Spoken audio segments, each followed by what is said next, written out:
Olivia. I'm so excited. I'm just trying to go live at the same time on Instagram, so bear a little bit with me. I hope this is going to work. Yes, it looks like it is. So going live on Instagram as well. Um, and before I start, I would like you to really think about anybody that you may know that is going through an eating disorder at the moment. And if you do, share this talk because it's going to be very beneficial for anybody who is going through any sort of eating disorder. And I know that many people are going through this, or they know somebody going through it, or they have a daughter or a granddaughter or a friend going through it.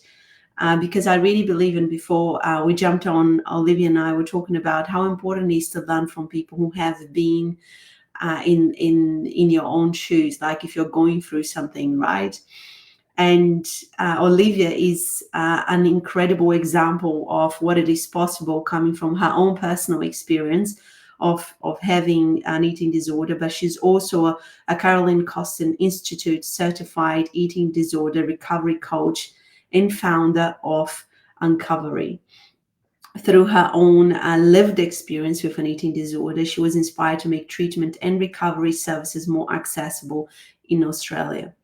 I can speak more about her background, but I really want to get straight onto it because I think that her experience is so valuable for so many people. So please, once more, I'm going to ask you to share this with anyone that you know that is going through any eating disorder at the moment. So hi, Olivia, how are you? Thank you so much for being here. Hi, 𝗕𝗢𝗢𝗢. Thank you for the warm welcome. It's so nice to be here. So tell us a little bit more about your journey to having, this really important passion that you're sharing with the world. Tell us a little bit more about your personal and, of course, your professional journey as well to get to here. Sure. It's a bit of a long story, but I'll see how it goes. Well, as you said, so I went through my own eating disorder back in 2014 was probably the peak of it for me. I started struggling when I was really young though, and I guess the way it presented itself in the early days, I was about 10 years old, and it was more of an eating disorder it's called ARFID, so avoidant restrictive food intake disorder.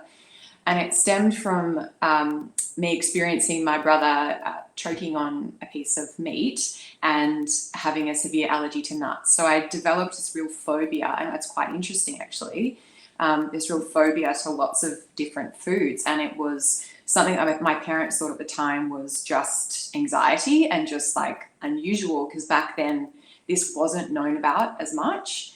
And over the years, it was whenever I became really anxious about anything in my life, this would come up for me again, and it was terribly scary. And so I really touch on that part of my story because I think it's really important to also speak about the lesser known eating disorders, and share that part of my story. But I guess the big part of my story that was mostly impactful was when I was about 19, 20, and I was transitioning from being, in school into my life. And, what comes with that is thinking about what's my career, who am I, what brings value, what kind of value do I bring to the world? And that's when I got stuck in focusing a lot on my body and food and thinking I was doing a good thing by being healthy, but ending up quite stuck in, orthorexic behaviors and tendencies, and trying to focus on health to an extreme level that to developing, quite a severe eating disorder. And I had anorexia at that time. And so, it was from that point onwards where things kind of spiraled quite a lot for me. And I ended up in quite intensive treatment for a period of time. And I guess, for me, the story of emerging from that, I experienced hospital treatment, which I think is, something that, not everyone can access and not everyone does access. Mm-hmm. Make sure that, even if you don't have that level of treatment, or you think your eating disorder is not that severe, there is no, not severe enough that deserves help. So I just want to put that out there. Any little bit is too much of an eating disorder or disordered eating behaviors. So I guess for me, the real turning point was when I came out of that higher level of treatment and I came back home into my everyday life, and I was so lost. Like, the identity that I thought I developed from this eating disorder was now felt like it had been stripped from me. So I was really at rock bottom, and it was terrible. Like, I remember the feeling of, it actually can't get any worse. Like, this has to be the worst, which was actually a really powerful moment for me, because I realized then, I was like, well, there's nowhere else to go. Like, there's no further down I can go. So I don't know, I may as well throw caution to the wind and try something. And of course, there was more to that. You know, it wasn't as simple as, oh, I'll just start living again. But it gave me, there was a bit of a push and I guess, desire to step outside my comfort zone. And I started taking little risks from that point onwards. And yeah, I started to think more about what are more kind of holistic ways that I can focus on my recovery. I had a wonderful team. I had a dietitian, I had a psychologist, I had like the best, but I still felt like there was something missing, and I never met anyone else who'd recovered, you know, let alone had an eating disorder. So that part's quite isolating, and that it sometimes feels like there's a big gap between the clinicians that are amazing and the person that's experiencing it. And so that kind of fueled my fire to start looking around globally to see what else is available in the world, what other models of care, you know, are people producing and working on, and I want to learn. And that's what kind of gave me, I guess, a connection to having value to add to this world. And it really fueled my recovery. So in my work now with my clients, and in my programs, we talk a lot about values and vision and motivation and having a North Star that you're working towards. I think it's a really pivotal and powerful part of the recovery journey. Yeah, well, I have so many questions here, but what you said about, you know, that hope element, right? And I felt that a lot in cancer treatment as well. And I think in a lot of the books that I read, when they talk about healing any health issues, it's, you know, holding on to that, leaning into that hope is really important, because, you know, we as human beings, if we lose the hope, it's very difficult for us to get out of that rock bottom, right? Like, we need kind of that North Star, like you said. But just going back a little bit on your story, just in case, you know, we've got mothers or people who have a teenager or a younger, you know, adult, you know, going through this. You know, so of course, one thing trigger, which was seeing your brother choking on, you know, which can be quite traumatic, like, for anybody, right? Like, so you know, those little signs of like this phobia that you started developing to, you know, what are some of the things that parents can kind of watch for, you know, like, instead of just thinking like, oh, you know, she's gonna grow out of it, or, you know, this is gonna pass. Do you know what I mean? Like, what are some of the things that you think now, looking back, it would have been beneficial if I had thought that? Yeah. Well, I think, you know, back then it might have been a little bit different to what I would say now, but I guess, you know, if my mum had had more awareness about eating disorders, if it was more spoken about, and she had more of an understanding of, you know, what are the signs and symptoms, rather than just putting it down to anxiety and hoping that it would pass, you know, obviously that would have made a really big difference, I think.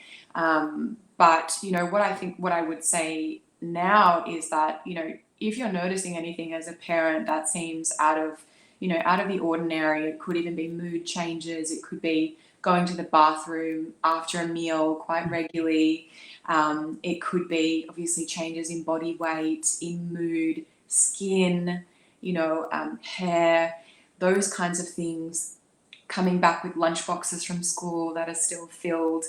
You know, there's lots of things to look out for, and I think that it's really important to know that, well, firstly, there's help out there, and you know, there's a few first places to go that I would recommend, and that's the Butterfly Foundation.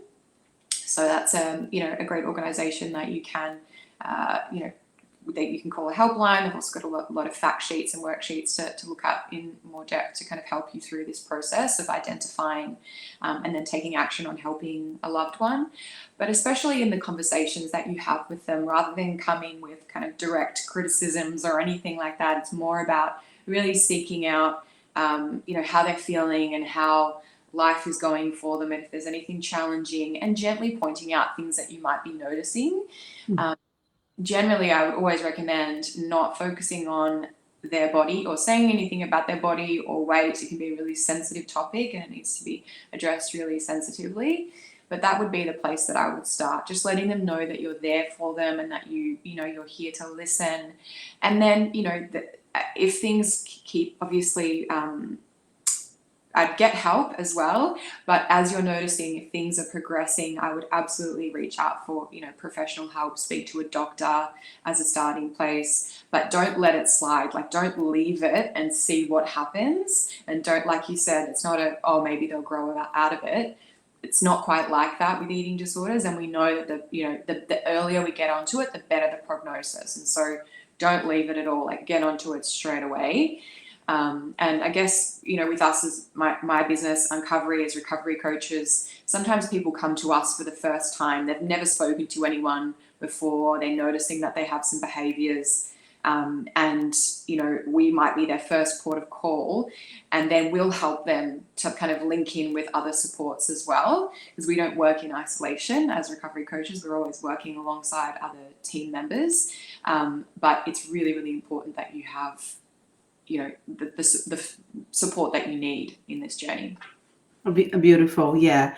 And we're talking about, like, let's say, we talk, as a mother, if you see those things happening, what about if a teenager is listening to this, right? Or and they are experiencing some of the things and they want to do something about it. I think, in my own healing journey and working with clients as well, I've seen that people really they need to want to change, right? Like, what have you, because of course, if a mother reach out to you is very different than if somebody with the eating disorder go, Olivia, I'm just don't want to be like this anymore, right? Like, I just don't want to feel this. I just want to change. Mm-hmm. How has your experience been in regards to, working with parents and also the teenagers?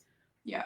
Well, I think it's important to know that with eating disorders, that usually most people start being quite ambivalent to change, especially if it's a young one. So if it's a 13, 14-year-old, they might not understand it so much. They might be really trying to fit in at school. It might be a coping mechanism that they're using. And a lot of the time, eating disorders do act as a coping mechanism to deal with life. And so we have to really acknowledge that that's a really big part of it. And you cannot force someone to get better. You can point out and acknowledge that where someone might be struggling and that the behaviors that they're using in order to cope might actually be harming them more. But I guess the beauty of working with someone who has lived experience like us is that even with the younger ones and the adolescents, we can just like sit beside them. It's like side by side. I know, I get it. I've been there. I also went through a time where I thought I didn't have a problem or I didn't want to change. And, and that's okay. Like, we would say something like, what makes you scared of making change? Or why do you think you don't have a problem? So we'd really explore that ambivalence without pushing it too much. Mm-hmm. And I guess on the other side, if there's someone that comes to us who is in a state of I want to change, well, they're just a little bit further down the line in the stages of change model that we would work with. And so of course in that place there's more space to do work, and we get both sides. Yeah, beautiful. And I think what you said is so important there, and this is why I wanted to bring you into my live show, because I think that speaking to somebody who's gone through it is completely different than even if it's a doctor or a psychologist or a dietitian, because when you have actually walked that person's shoes and they tell you like, but you don't understand, I go to school and all the girls are like this and that, and then it makes me feel like this, whatever it is, right? And you're like, no, I do understand because I have been there. So I think that is so powerful, because people, they are made to feel heard and understood as well, right? I think it's an important part of the puzzle piece in any kind of recovery, and especially with something like eating disorders, where we don't get a lot of positive, we don't see a lot of people coming out and saying, I've recovered fully from this. And then, then there's the people that don't believe it's possible to be fully recovered. So we need people sharing their story and sharing that, yes, it's possible to fully recover. That hope and inspiration is kind of key to feeling like it's worth it. It's like, I'm doing this because there is a light at the end of the tunnel. Like, why would someone do it if there wasn't, or if they thought there wasn't hope? Right? Like for you, for example, I'm sure that you were looking for positive examples of people who had recovered, like my friend Axel. I don't know if the timing was. No, it wasn't the timing. No. I didn't come across him yet. Yeah, the positive. Yeah. So true. Like for me, because my cancer was stage 3B, and I remember there is so much negativity around the cancer in the same ways as eating disorder, right? And what you said there is so powerful. There is people out there that they do not believe that you can recover fully. I mean, that is just utterly like that in itself, I would say, is a very negative connotation, because I do believe in endless possibilities in every situation. And for me, I surrounded myself with stories of people who had much worse scenarios than me, and they were thriving. And I gave zero time for anybody that told me anything otherwise. So, and I think that is so important, being looking up to people who have recovered, because there is always somebody out there who has, right? 100%. And I think that, anyone out there going through anything, look for those people, look for those stories of hope and inspiration, and allow that to be the thing that keeps you moving forward. Beautiful. And would you say that eating disorder is just like a coping mechanism of like the anxiety kind of, or what comes first? You know what I mean? Like, is it just a way to deal with that, or is that something completely different? I think it's quite complex to say it's simply that. I think that everyone's situation is different, and what we often say is that, everyone has different puzzle pieces, and often these life experiences will come together to create a perfect storm. So it could be some trauma, it could be someone's temperament might make them more susceptible to developing an eating disorder, having an anxious temperament. It could be someone that has, gone through abuse as a child, or it could be many different things, bullying, and the biggest thing is being exposed to diet culture, and that's one of the most impactful and influential things, I think, on people developing eating disorders. But I think it's probably a little bit too simplistic to say it's just anxiety. I think that that's something that don't quote me on this, I think it's something like up to 90% of people who are struggling with an eating disorder do also experience co-occurring anxiety at the same time. So it's not just that, but it's often lots of different factors that come together to create the eating disorder. Yeah.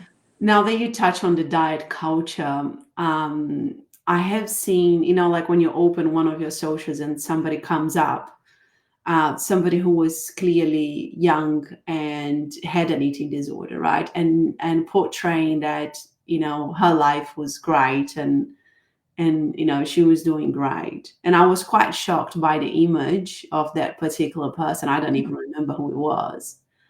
And I just, my kids are 12 and 10, and they are not allowed mobile phones or social media yet.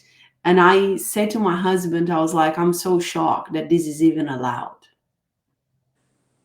Sorry, the water went down the wrong way. No, that's all right. So I was, what are the social media platforms doing in regards to that? Like, how do you, how are we, how can we make that more helpful towards, our society? Yeah, and just to touch on what you were saying before, I think it's such a tricky one, and it's quite overwhelming even when I get online and I'm seeing all of these posts not even about people who have, you know, maybe struggled with an eating disorder in the past, but just so much misinformation out there about what's good food and what's bad food and what's right and what's wrong. And I think that, you know, portraying a particular body ideal, there's so many young people obviously online, and it's so hard to censor that. And I think we can be particularly triggered and influenced by so many different things. And so I feel overwhelmed because it's such a, you know, difficult environment to change. But I think that probably the best thing that we can do is be supporting our young people to understand more in the home, like having these conversations in the home environment, and as parents taking responsibility, you know, whether it's censoring things on their child's account, but also taking the responsibility to teach their child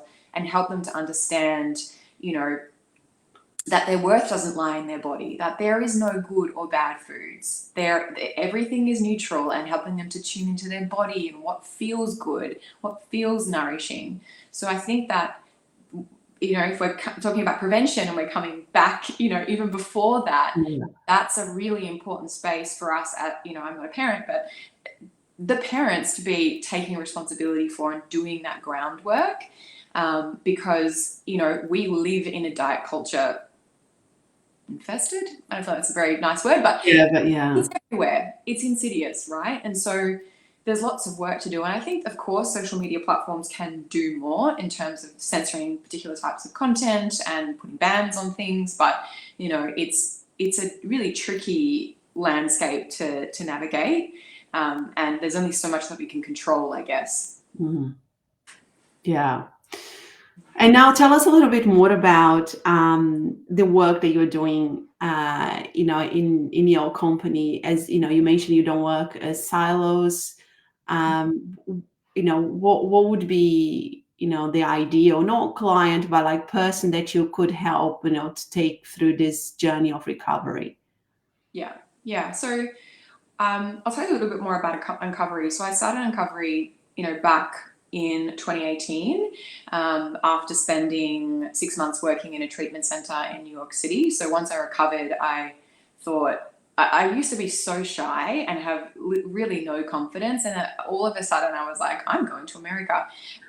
My parents were like, are you sure? What's happening? But there was this fire inside me, and I wanted to make a change. So I lived in New York for 6 months, and I interned in this treatment center, and I had 3 weeks of accommodation booked. I was lucky enough to connect with this amazing woman. Her name's 𝗪𝗓𝗓. She's a treatment center called Balance Eating Disorder Treatment Center in New York. And she took me in under her wing. She just happens to be also from Melbourne, Australia, and she started this treatment center, also recovered. And so, and we're wonderful, very close friends now. I'm going to see her in Italy this year, which will be amazing. But it was that really sparked my vision to start my coaching business when I came back to Australia, and really start filling the gaps where I see, you know, they were emerging in our treatment landscape in Australia.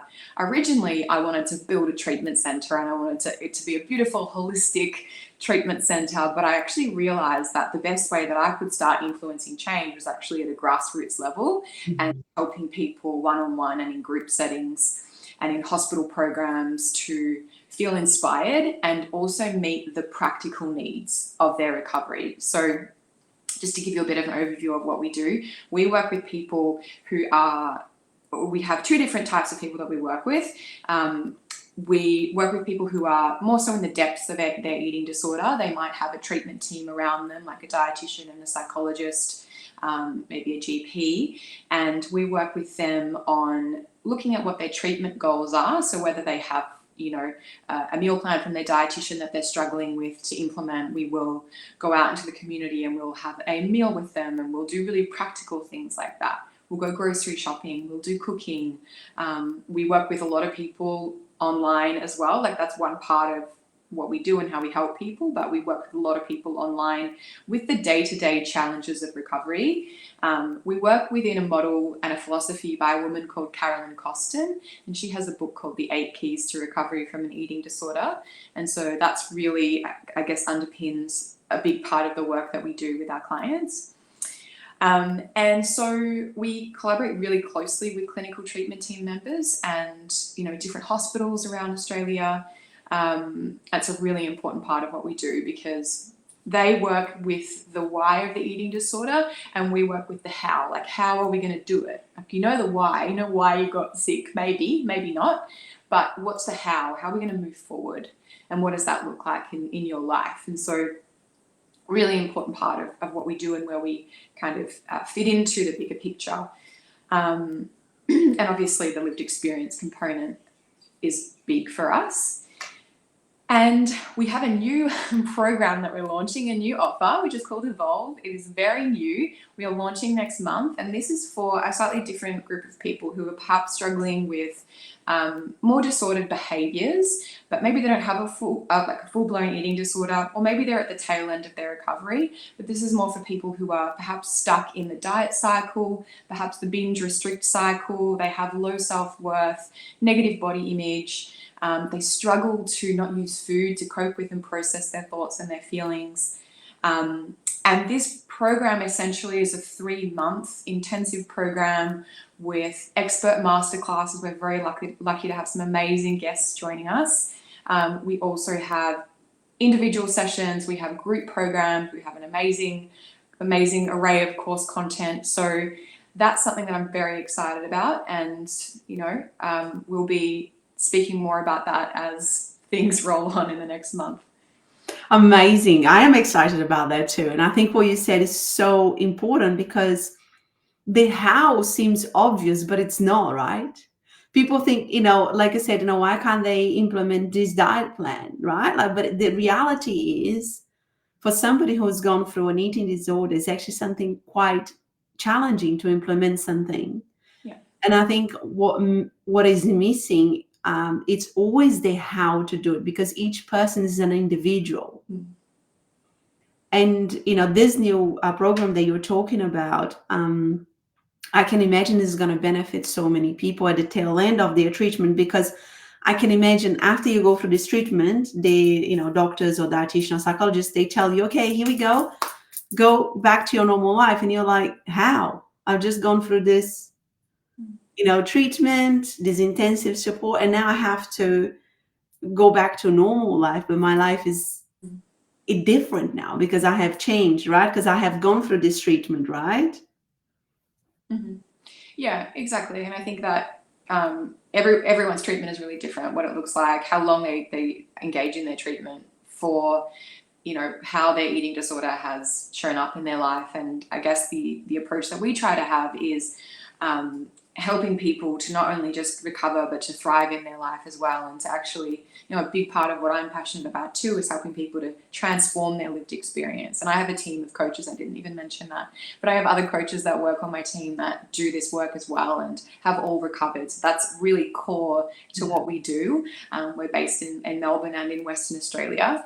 And for us, it's also about helping people to not just get back to baseline. And, uncovery is the play on words, recovery. I didn't agree with that word because I feel like it doesn't do, the journey justice. I feel like I didn't get back to baseline. I was not the same person. I was like an evolved version of myself and an uncovered version of myself. And so that's what we want to help people to see, that the tools and the gifts that they learn in their eating disorder can be used in life and can make life so much more beautiful and vibrant. And so that's what I really care about. And specifically in Evolve, we're going to be looking at, deeper into generational healing and cutting the generational ties, giving people, tools to actually deal with and sit with some of the deeper wounds that show up in their life. It's going to have a little bit of a different angle, but it's definitely more about more of a holistic approach in helping people to, as you said, reintegrate into life and actually thrive. Amazing. That's beautiful. Because I do believe that everything that we go through has a purpose, right? And it doesn't necessarily mean that they have to, become a coach like you did, but it might help them to take a leap like you did, to go to New York. And it could be something else that they are dreaming, but they thought, I can't tell this to anyone because, I'm too scared that nobody around me is going to support me. And going through this program, they're like, yeah, I can step into this new version of myself and I can go for it and I can create a different life now. Yeah, exactly. And if you told me, when I was 22, when I was, sitting on my parents' couch just crying, that I would be where I am today, I couldn't imagine it. And so I think we need people to help us, I guess, light the way and go, anything is possible.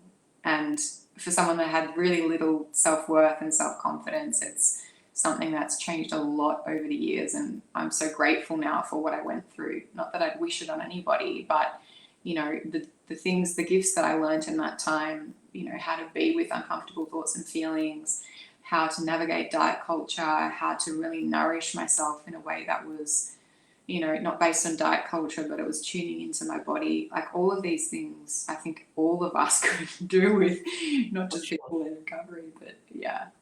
Amazing.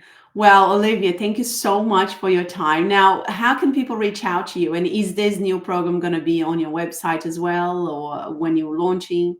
It will be. So we're going to be launching next month.